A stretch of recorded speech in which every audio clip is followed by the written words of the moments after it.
You doing it every month. It go viral. Say like, honey, it get 10K likes on TikTok, bro.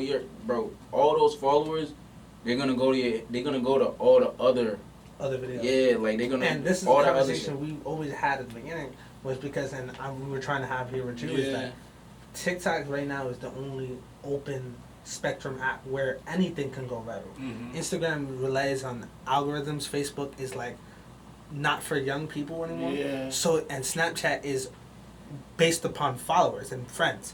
So you can't really go viral on these apps the way people think they do. Mm-hmm. And YouTube just has so much daily content being uploaded. It's very hard for people to be like, To this one thing. Yeah. So when you do the when you're using TikTok, it's open. You come across a video that you like, right? You might send a TikTok. I'm sending this to my girl. Yeah. I'm sending this to my man. Yeah. Like I'm saying, and then it goes. That's a view, and then people like, yo, this is mad funny. Look, this TikTok Zoe sent me. Or like, you know what I'm saying, it goes like that because it's so open of an app. Like that white boy that do drill when he did that video in front of his pops. Yeah. Yo, that nigga sound great, bro. That nigga sound good, bro. And it's really the thing. And then people were blowing it up. And like you would have never seen that if TikTok wasn't a thing. Like you would have never seen that. Never. What And are it's you like, talking about? That white boy, the dude, the drill the boy. blood dude, Yeah. the blood kid. He's mad. He's some white dude, and he's like blood, and he does drill music. That shit is mad funny. That shit is. And his shit is actually heat. Like Yeah, it's actually good. His music is actually good. Like that's the crazy thing. And he like that nigga. You seen that white boy that did a song with some nigga that I can think. It was a drill song. It was some crazy shit too. I'll show you that shit. But like those things that blow up, you probably would have never seen it otherwise. He probably posted that video on YouTube, on his Instagram and everything, and it probably didn't get the same amount of love. You go on TikTok, and it takes one person to pick up the video, one person to duet it, or whatever it is. Or post it on Snapchat, or resend it, or message, everything. Like I know people in like real life, like girls that I know in real life, whose TikTok other girls post on Snapchat. I'd be like, yo, like she goes to my school, or like, yo, I was just with Shawty and she's all over my Snap because she's saying some real shit, or she's doing some funny shit, something that where people can relate to. And I feel like TikTok right now is the most relatable app because it's such a daily thing. Yeah, it's becoming part of the thing. So when you started doing music, right, and you had to, going back to his earlier point, to learn the business side of things, the streaming and everything like that, how to get. So when you had your first song recorded, where did you put it first? Like, what was your initial idea of like, yo, where am I gonna go with this song? SoundCloud, all for it. I was automatically on SoundCloud. Yeah, I was automatically on SoundCloud, all for it. I put my shit on SoundCloud and I got like, I don't know, like, I was getting like 23 to like 30 streams, right? And like, I wasn't satisfied at all. I was like, yo, I know I could do better. So from there, I just started writing every single day. I've been writing every single day. But like, so shut bro. Oh, fuck!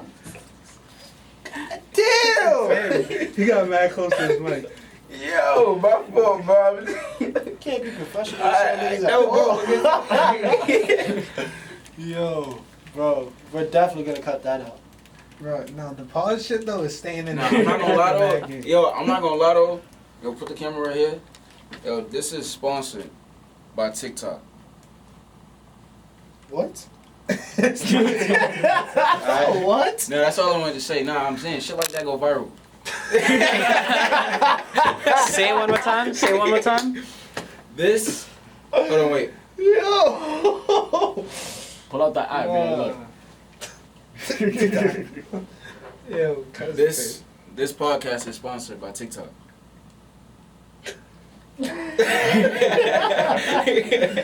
Nah. Okay, going back to the story. So when you had your first song and you go to SoundCloud, like, so that was initially, how did you hear about SoundCloud?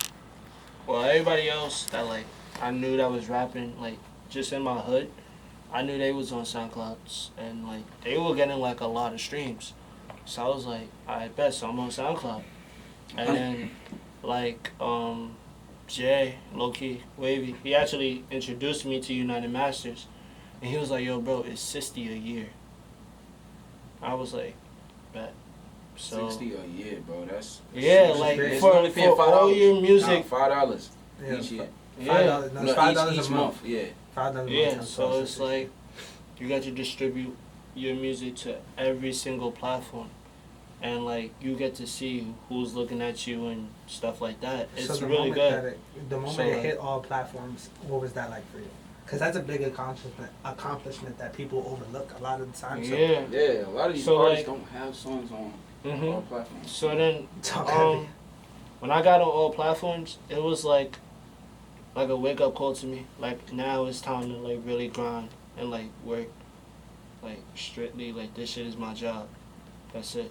Then that goes back to being in school, bro. Like, Yeah. bro, you in school, I'm a college doing student, homework and all that, and and still music, writing, bro. Yeah. That's OD, man. I write every single day. Give Like, yourself you a can lot of ask him, credit, bro. I That write. take time, bro. I write every single day, bro. So how do you feel when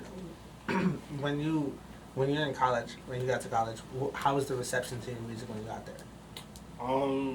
Were Honestly, you big into promoting it, or were you like one of the? I was trying to get like, well, at the time, I like this artist named L0key. She's like a sister to me, so like, I saw like she used to have like concerts and like she would put like posters all over campus. Like she'll have people help her and stuff like that, and like that's how she would promote her music on campus.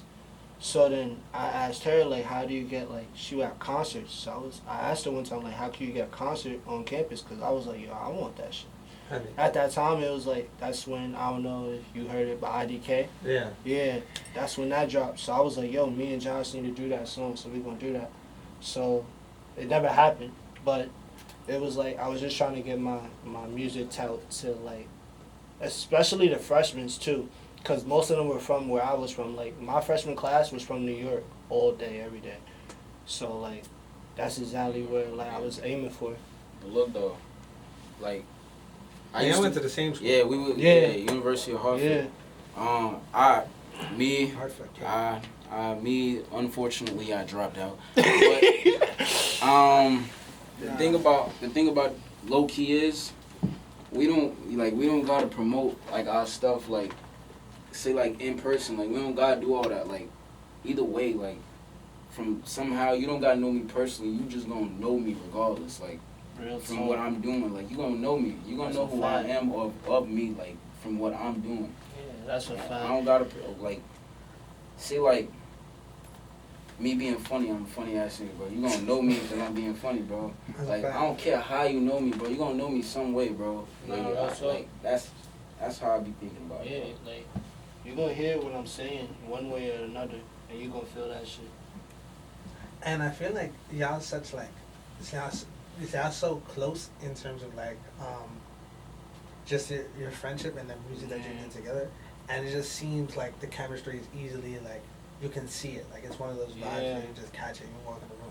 And I sort of consider like when I see y'all together and it's like you and your girl and you and your girl, which is, you know what I'm saying? Yeah. It's like a royal fucking family. You get like Jay-Z and Beyonce, Kanye West, and Kim Kardashian vibes. Like, it's just feel like mad successful black excellence is in the room. Like. Real talk. Black excellence, yes sir. That's what we To the about to hear. fullest. So, getting back into the music and how you started. So, when you were growing up and you were in high school and you had completely different ends of the spectrum in terms of music and how you started, what was your journey like in the beginning when you first started music in that career? What was the reception around it? When I first got to New York, honestly, I was doing poems. Like I was writing poetry, some shit like that. Like I was really one of those ladies man type nigga, bro. Like know how to make I was some ugly nigga though. Like so you got it. When you some ugly nigga, bro, you gotta know how to make the girls laugh. Like that gotta be a strong suit. So you know. Yeah, you can't be ugly and not funny. But also with the music. He said it like you know that song. Like. The music came into play when I was like I was chilling on my like. He came over with his equipment. It was like, you know, the like Focusrite things, like some older version like that. He had FL Studios. He was recording his song, and I was like, yo, bro, I got a song I've been working on. Let me put this down. He was like, pause. But You're the only one that's been saying bullshit today, bro. No, bro. I gotta you gotta say pause. No, I've been pausing it all these. Yeah. And I know you, bro. Yo, cause I'd have been like, hey, yo. Nah, but then I was like, yo, let me record this. He was like, say that. So I recorded it. I ain't gonna lie, I'm not gonna tell you what the song is called, but it's the first song I made is trash, like it's garbage. Oh my god. Like throw that shit away. It sound like CB. Nah, that shit is trash. Like I was spitting some real shit though, but like it was like for the quality wise, like I ain't getting nowhere. Like probably like shit. So at what point did you feel comfortable making music? What would you think was like the start of you like saying like you actually made like some quality content? Not gonna lie, when I first started going to the studio I'm at now, like Shout out Kim. yeah, shout out Kim, super like Super. flex my music. Real tough. I think a little weird, but it's alright. Like chill. Nah, but when I recorded like my first song at his studio is called New Movements. That's when I was like, yo, I could really be doing some like some fire shit, like, but like with me talking about real shit, like not no just random shit that come in my head, like I'm really like writing this stuff down, like I'm writing this stuff down, remembering how it goes, bro. I read like it's a whole process, bro. Real like, talk. That ass process. Once I was introduced to Kim's studio, bro, that's when I was like in a whole nother mindset with music. That's like, the same thing with me, cause like when I was first distributing music, like I didn't really like how my voice was being presented by that like producer, so like I just had to go somewhere else, cause like I need to sound better. And I went to Kim and he flexed my shit, and it was something little. It was like literally just like the intro to my EP. That's what we did, and that shit sounds so fire. I was like, that's why I came back and did Dabs No Dance there too. Yeah, Dabs No Dance is a hit. Yeah, all the way. Go listen to Dabs No Dance, all platforms. Yes, sir, and go. L0key, BKM. And L0key on Wavy. Valentine's Day, check out Back in My Prime by me too. Valentine's Day, February 14th. Yes, sir. Y'all already know about their 2020. Y'all already know to go check that shit out. Respectful. Shout out to bands. Shout out to C-Biz, man. Yo, so before we had a conversation, we sat down and we was on. This is during the quarantine, so this is a pandemic. Before Vibe to Feel It, which is your biggest song to date, we had the conversation like of the belief like of every song before we put out every song was like you have to feel like this is the one that's gonna take you out of like wherever you at, whatever situation you in. This has to be the one, and yo, and that like really you saying that like I'm like you like yeah I'm just all like all this shit is just coming back like you saying that like that shit really helped me, bro, cause like at first like while I was in college, bro, we was still working trying to get music. We was trying to get my EP Trip to the Moon done like way like before I even went back to college, bro. We was rushing that shit, bro, making sure everything was valid, bro. And I'm not gonna like every song I done recorded, this nigga Lonzo done told me like, well, make sure it's the one. And I feel like every song I done put out is the one. No cap. I believe, right? It's the mindset of like, just like this has to be it. Yeah. Giving your all to one, and even if it doesn't work, then you give your all to the next one, because it's when you just be like, yo, this is just like something to lay down. Like I've never told him, or I've never heard him say like, yo, this is just something to put out. Like let me just put this out like as a feeler, like test. And that's the difference between him and a lot of other people, is because people will like rush they'll be like, yo, this is good enough. And I never heard those words come out of his mouth where it's like, yo, this is good enough. It has to be perfect. Or he does not want to put it out there. It's one of those things of just like having such a high degree of excellence. That's another thing. I like how you said it has to be perfect. Because, like, I used to try to do one take. And then he had to tell me, yo, bro, like cut it. Like, just cut it, bro. You don't have to. It don't have to be one take, bro.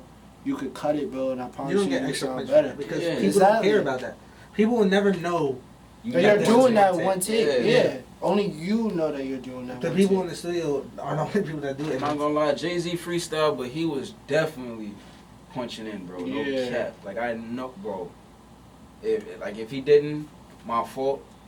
I'm sorry, you're great, but I know you was doing punch-ins, like. Like, oh, he's talking shit, huh?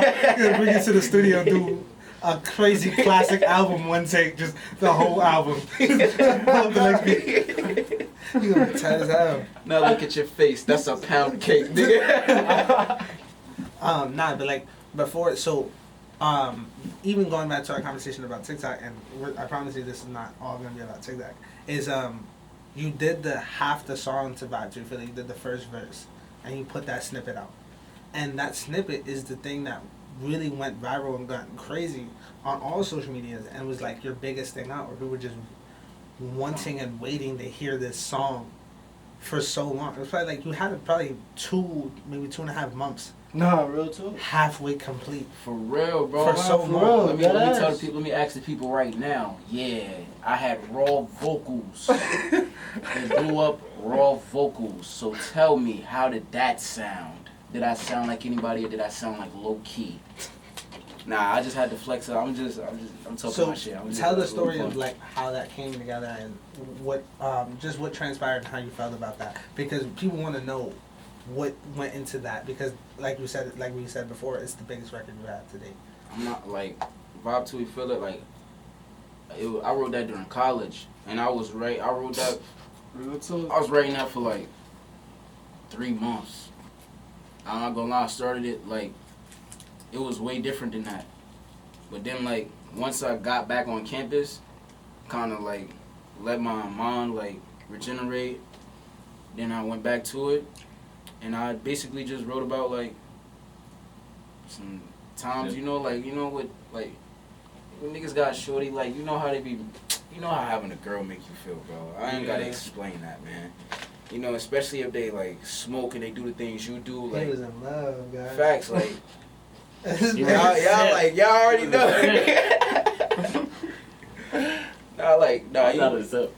You gotta simp for the right bitch though. Don't even do that. The right one. Not you. Him. That man. She knows what I'm talking about. You gotta simp for the right female, like the right female. It's not right simping lady. if she's the right female. That's called making it work, fellas. Happy wife is a happy life. That ass. 100. I'm not a simp. I ain't ass nigga. I hate niggas who lie. Anyway, but like, so when you were going into that process of just like writing that down, and there was supposed to be another person featured on it that it wasn't TNV. It was supposed to be L0key BKM. Yeah. You were the one. That's crazy. That's crazy. Nah, you like Trippie Redd who missed out on God's plan. Nah, it was just that, bro. I wanted to come so bad, but it was the beginning of COVID. Yeah. And my moms didn't want me out the crib, so. That's crazy. I never knew that. For how much we. And I had a fire ass verse. Like it sounded like his, but it was in a total different type of flow. And like we were doing. Yeah, bro. It was totally different though, cause we was gonna do a conversation in that shit and everything. Yeah, like we was going to have to. Like we was gonna go back and forth. Like that's crazy how things work out. Yeah. That's really crazy because I never like this is my first time ever knowing that you were probably like I'm like yo, cause he kept telling me when we were talking about this record for like 2 weeks. We booked the studio session, had to cancel it because his aunt was not playing no games. We booked another studio session, had to cancel it because still she was not letting him out the crib with no precautions or nothing. He was like, yo, we don't wear masks, we wear gloves, like it don't matter. It's just gonna be like he was not playing no games. She was not jacking it, and bro. your verse still wasn't ready. Like he kept saying like, oh, the person who was on it, his verse still not right. Yeah, because I was taking my time with it because he was like, yo, bro, this song, if I'm gonna have you on it, you're gonna have to talk some shit. It can't be some, because at that time I only had L0key. Yeah. So, yeah, bro, I wrote some shit, but I never got to put it out. That's crazy. That's that's ridiculous. That's crazy. It's really crazy. And then we went on a FaceTime call, and I remember we wrote, when we finished the track, and it was like, this has to be it no matter what. Mm-hmm. He told his aunt or whatever, like, yo, I'm gonna go, one person just gonna be me and the person. We had to pick him up like a block from his crib, like, and it was crazy when we went to the studio to finally record it. And it's crazy because we didn't even use that version. Yeah, we didn't even use that version when we recorded. I had to go to my guy Kim, you know the vibes. I had to do like, it was good. It was good, but the second part that y'all know, like the little, the second verse. The poetry. It was the poetry. No. It was the ride like she hard. Yeah. That it was like a little water effect on it. I ain't really fuck with that like that. But it was like then, so now. Tell them about the off pitch though. Like you remember where it was like. Oh yeah, he yeah, accidentally placed in one Yeah. spot, and I was like, "Yo, that shit sound fire, bro." It wouldn't. What I'm telling you, it would never hit the same way if that wasn't. It's like crazy how like things really work out. Because we really struggled to put that song together, and then like I feel like it was the ultimate reward for all of the work that we put in to put that out, like to put that song out for y'all to hear it. Because it was like, even we couldn't even put it out. We couldn't even post it. Remember, Man of the Masters was playing. It was like 2 more weeks we had to wait because he didn't have access to his like name or anything to fuck to record. They don't care about their artists. Heavy.